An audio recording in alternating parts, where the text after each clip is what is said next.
ఈ రోజుకి కూడా నేను చెప్తా ఉన్నా, ఓడిపోయాం పర్వాలా, ప్రతిపక్షంలో కూర్చొని ఉండం అది పర్వాలా, మళ్ళీ రీలు వెనక్కి తిరిగి మళ్ళీ అదే రోజుకు మళ్ళీ తిరిగి వెళ్ళి కనీసం ఇలా జరుగుతుందని తెలుసు కదా ఇప్పుడు ఎలా చెప్తావు అని చెప్తే మళ్ళీ ఆ రోజు వచ్చినప్పుడు ఇదే విధంగానే మళ్ళీ చెప్తా. ఎందుకనంటే రాజకీయాలలో విలువలు విశ్వసనీయత అన్న పదానికి అర్థం అది. ఎన్నికలు ఎప్పుడొచ్చినా కూడా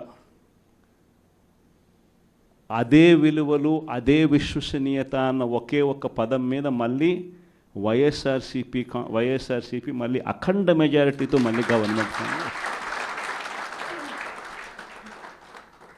కానీ ఈసారి ఫామ్ చేసినప్పుడు మాత్రం ప్రజలకు చంద్రబాబు నాయుడు నైజం పూర్తిగా అర్థమైపోతుంది కాబట్టి మనల్ని మళ్ళీ 30 ఏళ్ళు అక్కడే కూర్చోబెట్టే విధంగా కూడా ప్రజలు ఖచ్చితంగా అడుగులు వేస్తారన్న నమ్మకం నాకుంది.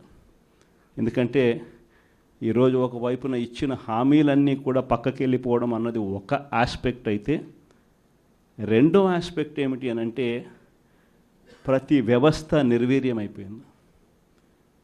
కేవలం చంద్రబాబు నాయుడు గారి ప్రభుత్వం రాక మునుపు మన ప్రభుత్వం ఉన్నది. మళ్ళీ మన ప్రభుత్వంలో ఎలా ప్రతిదీ కూడా ఎలా పగడ్బందీగా ఎలా జరిగింది, చంద్రబాబు నాయుడు ఎందుకు చేయలేకపోతున్నాడు, ఈ చర్చ ప్రతి ఇంట్లోనూ కూడా జరుగుతూ ఉంది. ప్రతి పథకము కూడా ట్రాన్స్పరెంట్గా పారదర్శకంగా ప్రతి ఇంటికి చేర్చే పరిస్థితి నుంచి ఈరోజు అన్ని కొలాప్స్. కేవలం 9 నెలలు. ఒకవైపున వ్యవస్థలన్నీ కొలాప్స్, మరోవైపున ఏది చూసినా స్కామే. ఏ గ్రామంలో చూసినా బెల్ట్ షాపులు. ఎమ్మెల్యే దగ్గరుండి ఆక్షన్ పాడిస్తూ ఉన్నాడు. 2 లక్షల 3 లక్షల నీ ఇష్టం. ఆ 2 లక్షలు కట్టడానికి పోలీసులు సపోర్ట్ చేస్తారు, దగ్గరుండి మద్యం అమ్మేట్టుగా. ఎంఆర్పి రేటుకు వాళ్ళు కొనుక్కుంటారు, ఎంఆర్పి రేటు ప్లస్ ఇలా ప్రాఫిట్ వేసుకొని వాళ్ళు అమ్ముతారు. ఏ గ్రామంలో చూసినా కూడా ఏ బంకులో కూడా ఈరోజు మద్యమే కనిపిస్తూ ఉంది. మొట్టమొదటిసారిగా గవర్నమెంట్ నడుపుతా ఉన్న మద్యం షాపులను తీసేసి ప్రైవేట్ వాళ్ళని తీసుకొచ్చేసినారు. ఇసుక ఎక్కడ పడితే అక్కడ డబల్ ద రేటుకి అమ్ముతూ ఉన్నారు. ప్రతి నియోజకవర్గంలోని పేకాట క్లబ్బులు ఎక్కడ పడితే అక్కడ కనిపిస్తూ ఉన్నాయి. ప్రతి నియోజకవర్గంలో ఏ పని జరగాలన్నా కూడా, ఫ్యాక్టరీ నడపాలన్నా, ఆ నియోజకవర్గంలో మైన్ ఒకవేళ చేస్తూ ఉంటే చేసుకోవాలన్నా, ఏదైనా కూడా నాకింత నీకింత అని ఎమ్మెల్యే దగ్గర నుంచి మొదలైతే చంద్రబాబు నాయుడు దాకా పంచుకోవడాలి. ఇవన్నీ కూడా ఏ స్థాయిలో జరుగుతూ ఉన్నాయనంటే నిజంగా ఈరోజు వైఎస్ఆర్సీపీ పార్టీ కానీ వైఎస్ఆర్సీపీ ఎమ్మెల్యేలు కానీ ఈరోజు నిజంగా చాలా మంచోళ్ళ కింద కనిపిస్తూ ఉన్నారు ప్రజలకు.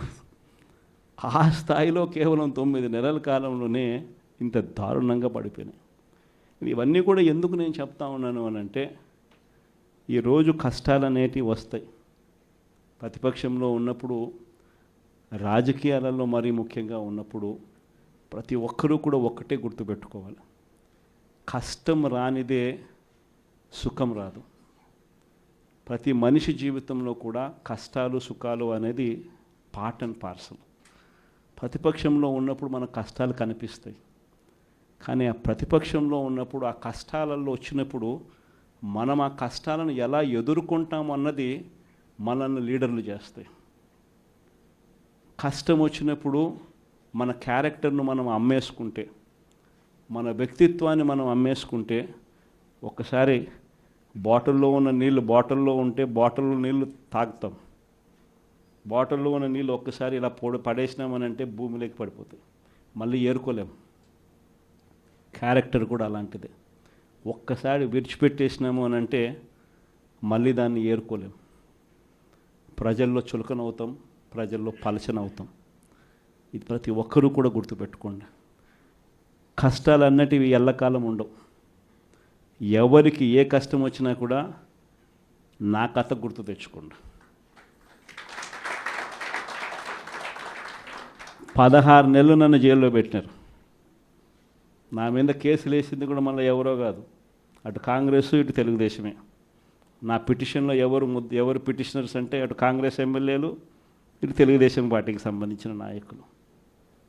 కేవలం రాజకీయంగా ఎదుగుతున్నాను అని ఒకే ఒక కారణంతో దొంగ కేసులు బనాయించారు. 16 నెలలు జైల్లో పెట్టినారు. కానీ ఏమైంది? బయటికి రాలా? ముఖ్యమంత్రి కాలా?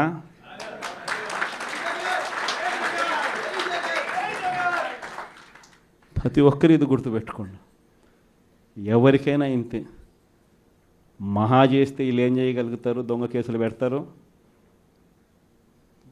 కాదండంలా బెదిరిస్తారు, కాదండంలా మహా అయితే 3 నెలలు లోపల వేస్తారు, అది కాదండంలా. కానీ ఏం చేస్తారు? 3 నెలల తర్వాత మళ్ళా వస్తాం, రెట్టించిన ఉత్సాహంతో మళ్ళా పనిచేస్తాం. ఎవరెవరైతే మిమ్మల్ని జైల్లో పెట్టే కార్యక్రమం ఎవరెవరైతే చేస్తారో, మంచి చేసిన వాళ్ళని గుర్తుపెట్టుకోండి, చెడు చేసిన వాడిని గుర్తుపెట్టుకోండి. ఇద్దరిని గుర్తుపెట్టుకోమని చెప్తాను. ఊరికే చూస్తూ ఊరుకోం. వైఎస్ఆర్ కాంగ్రెస్ పార్టీ బ్రతుకుతుంది. వైఎస్ఆర్ కాంగ్రెస్ పార్టీ ఈ రాష్ట్రాన్ని ఏలుతుంది అని కూడా ఈ సందర్భంగా చెప్తాను. మరో 30 సంవత్సరాలు ఏళ్తామని కూడా ఈ సందర్భంగా కూడా మరి గట్టిగా కూడా చెప్తాను. కాబట్టి ఎవ్వరూ కూడా వైఎస్ఆర్ కాంగ్రెస్ పార్టీకి సంబంధించిన ఏ కార్యకర్త వెంటికి కూడా పీకలేడు అని చెప్పి కూడా ఈ సందర్భంగా చెప్తాను.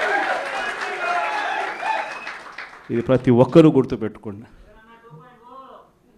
ఒక్కటే గుర్తుపెట్టుకోండి. ఈసారి జగనన్న 2.0 కొంచెం వేరుగా కూడా ఉంటుంది. ఈసారి జగనన్న 2.0 కార్యకర్త కోసం ఎలా పనిచేస్తుందో కూడా చూపిస్తుంది.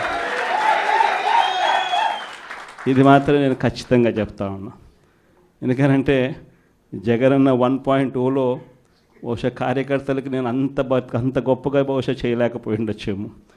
ప్రతి పథకము ప్రతి విషయంలోనూ కూడా మొట్టమొదటిగా ప్రజలే గుర్తుకొచ్చారు. ప్రజలకు మంచి చేయడం కోసమే నా టైం కేటాయించా, నా తాపత్రయపడ్డా, ప్రతి విషయంలోనూ దానికోసమే అడుగులు వేశా. కానీ జగనన్న 2.0కి వచ్చేసరికి మాత్రం చంద్రబాబు నాయుడు కార్యకర్తలకు పెడతా ఉన్న ఇబ్బందులు చూసా, కార్యకర్తలు పడతా ఉన్న అవస్థలు చూసా, కార్యకర్తలు పడతా ఉన్న బాధను గమనించా. వీళ్ళ కోసం గట్టిగా మీ జగనన్న ఉంటాడని సందర్భంగా గట్టిగా చెప్తాను.